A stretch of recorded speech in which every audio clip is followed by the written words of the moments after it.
السلام علیکم۔ بسم اللہ الرحمن الرحیم۔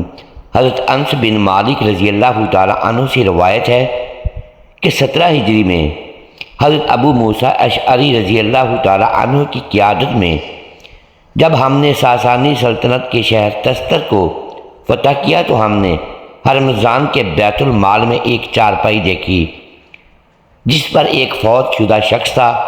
اس کے سر کے پاس ایک کتاب، 10,000 سونے کے سکے اور ایک انگوٹھی پڑی ہوئی تھی۔ ہرمزان جو کہ تستر کا گورنر تھا، اس کا کہنا تھا کہ اس فوت شدہ شخص کی چارپائی ہم باہر رکھ کر بارش، دھوپ اور اناج جو بھی مانگتے ہیں اللہ پاک ہم کو کثیر تعداد میں وہ عطا کر دیتا ہے، اور جب بھی کسی شخص کو قرض کی ضرورت ہوتی ہے تو وہ یہ سونے کے سکے لے جاتا اور اس کے بدلے میں قرض لے جاتا، جس کی وجہ سے وہ مالا مال ہو جاتا تھا اور سکے پھر سے لا کر واپس رکھ دیتا۔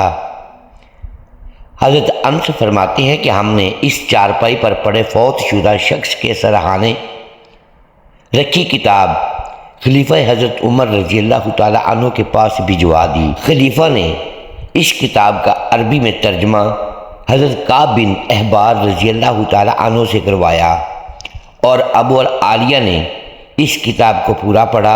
حضرت انس رضی اللہ تعالیٰ عنہ نے فرمایا کہ میں نے ابو العالیہ سے پوچھا کہ اس کتاب میں کیا لکھا، تو فرمانے لگے امت محمدیہ کی سیرت، معاملات، دین، تمہارے لہجے اور بعد والے حالت۔ فرماتے ہیں کہ وہ فوت شدہ بندہ اللہ کے برگزیدہ پیغمبر حضرت دانیال علیہ السلام تھے، اور تقریباً 300 سال سے یہ چارپائی تستر والوں کے پاس تھی، اور یہ معلوم نہیں کہ انہوں نے حضرت دانیال کو کس مقام سے قبر کھود کر نکالا تھا۔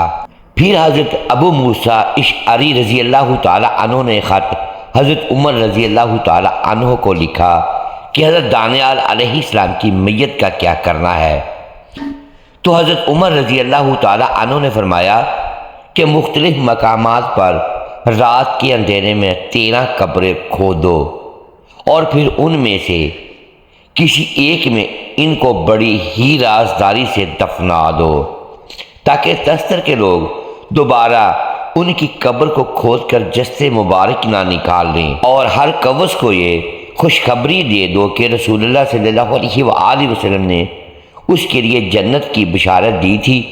ناظرین، یہاں آپ کو بتاتے چلے کہ حضور پاک صلی اللہ علیہ وآلہ وسلم کی حدیث مبارکہ حضرت ابو اشعث احمری سے روایت ہے کہ حضرت دانیال نے اپنے رب سے یہ دعا فرمائی تھی کہ انہیں امت محمد میں دفن کیا جائے، اور اللہ پاک نے ان کی دعا قبول فرما لی تھی۔ جو حضرت دانیال کی سب سے پہلے خبر دے گا اس کو جنت کی خوشخبری دے دو۔ ہر قوس ہی وہ شخص تھے جنہوں نے سب سے پہلے حضرت دانیال علیہ السلام کی خبر حضرت موسیٰ اشعری رضی اللہ تعالیٰ عنہ کو دی تھی۔ حضرت انس فرماتے ہیں کہ پھر میں نے اور حضرت ابو موسیٰ نے مل کر گمنام جگہ پر حضرت دانیال علیہ السلام کی تدفین کر دی۔ سونے کے سکے مدینہ پاک بھجوا دیے گئے اور انگوٹھی حضرت ابو موسیٰ کو عطا کر دی گئی۔ بیروت دوستو حضرت دانیال ہیں کون؟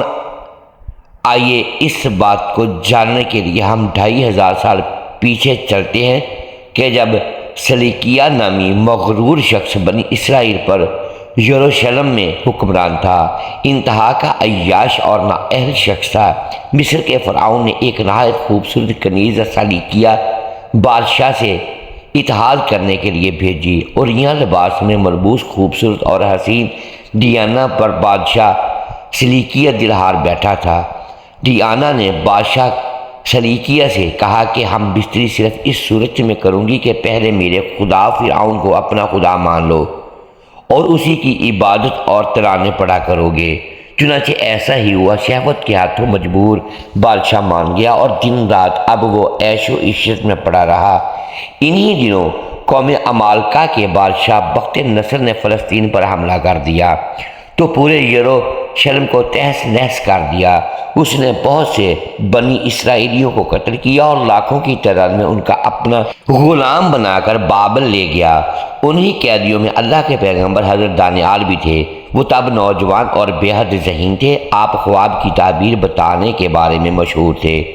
بادشاہ بخت نصر نے 3 راتیں مسلسل ایک ہی خواب دیکھا، تو اس نے اپنے نجومیوں کو بلا کر کہا کہ پہلے آپ لوگ میرا خواب بتاؤ کہ میں نے کیا دیکھا، اور پھر اس کی تعبیر۔ سارے نجومی پریشان ہو گئے کہ خواب کی تعبیر تو ہم بتا دیتے، لیکن بادشاہ کی اس شرط کو کیسے پورا کریں کہ خواب بھی ہم خود ہی بتائیں گے۔ بادشاہ نے حکم دیا کہ اگر میرا خواب اور تعبیر نہ بتائی گئی تو میرے بابل کے سارے نجومیوں کو قتل کر دوں گا۔ بادشاہ نے ایک دن بھی مقرر کر دیا کہ اگر اس وقت تک میرے حکم پر عمل درآمد نہ ہوا تو سب نجومیوں کو لٹکا دیا جائے گا۔ بس پھر سب نجومی دن رات سر پکڑ کر بیٹھے رہتے۔ ایک دن دریا فرات کے کنارے نجومی انہی باتوں میں مصروف تھے کہ حضرت دانیال علیہ السلام نے ان کی باتیں سن لی اور فرمانے لگے کہ میں بادشاہ کا خواب اور تعبیر بتا سکتا ہوں۔ چنانچہ نجومیوں نے حضرت دانیال کو پکڑا اور بادشاہ کے دربار میں لے گئے۔ بخت نصر نے آپ علیہ السلام کو مخاطب کر کے اپنا خواب اور اس کی تعبیر سنانے کا حکم دیا۔ دانیال علیہ السلام نے کہنا شروع کی کہ اے بادشاہ، آپ نے دیکھا کہ زمین کے وسط میں ایک بہت اونچا درخت ہے۔ آپ ابھی اسے دیکھ ہی رہے تھے کہ ایک فرشتہ آسمان سے اترا اور اس نے کہا کہ اس درخت کو کاٹو، اس کی شاخیں تراش دو اور اس کے پتے جھاڑ دو، اس کے پھل بکھیر دو، تاکہ سب جان لیں کہ حق تعالیٰ ہی تمام عالمین پر حکمرانی کرتا ہے۔ جیسے جیسے حضرت دانیال علیہ السلام یہ الفاظ ادا کر رہے تھے، بخت نصر کے چہرے کا رنگ فق ہوتا جا رہا تھا۔ وہ ایک جھٹکے سے اپنے تخت سے کھڑا ہو گیا۔ اس کے ساتھ ہی تمام وزراء اور اشرافیہ بھی کھڑے ہو گئے۔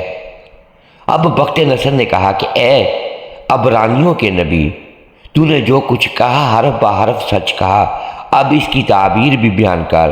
اس پر حضرت دانیال علیہ السلام نے فرمایا کہ آپ کے خواب کی تعبیر دراصل حق تعالیٰ کی طرف سے انتباہ ہے۔ خواب میں موجود رخ سے مراد دراصل آپ خود ہیں۔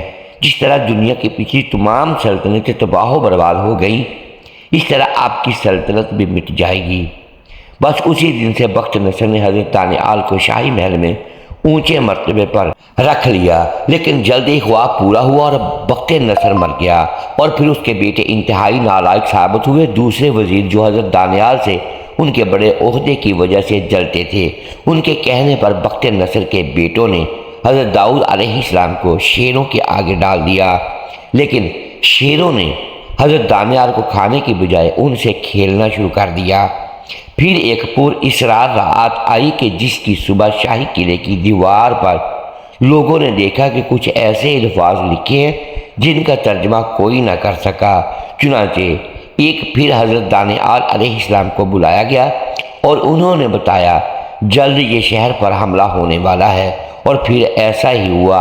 ایرانی بادشاہ سائرس نے بابل پر حملہ کیا اور اس کی اینٹ سے اینٹ بجا ڈالی اور تمام بنی اسرائیلیوں کو بابل کی غلامی سے آزاد کر دیا۔ مجموعہ الفتاوی۔ ناظرین، کمنٹس باکس میں اللہ تعالیٰ کے 99 ناموں میں سے ایک نام ضرور ٹائپ کیجئے گا۔ شکریہ۔ اللہ حافظ۔ محترم ناظرین، امید ہے آج کی یہ ویڈیو آپ کو پسند آئی ہوگی۔ ناظرین گرامی، اگر ہم اس ویڈیو میں الفاظ کی درستگی دانستہ یا دیدہ دانستہ درست نہیں کر پائے تو ہم آپ سے معذرت خواہ ہیں اور اللہ کے حضور معافی کے طلبگار ہیں۔ ناظرین گرامی، ویڈیو کو لائک کیجئے، چینل کو سبسکرائب کیجئے اور بیل آئیکن پریس کر دیں تاکہ ہر نئی آنے والی ویڈیو اب تک بر وقت پہنچ سکے اور ہماری حوصلہ افزائی ہوتی رہے۔ اگلی ویڈیو تک کے لیے اجازت دیجیے گا۔ شکریہ۔ اللہ حافظ۔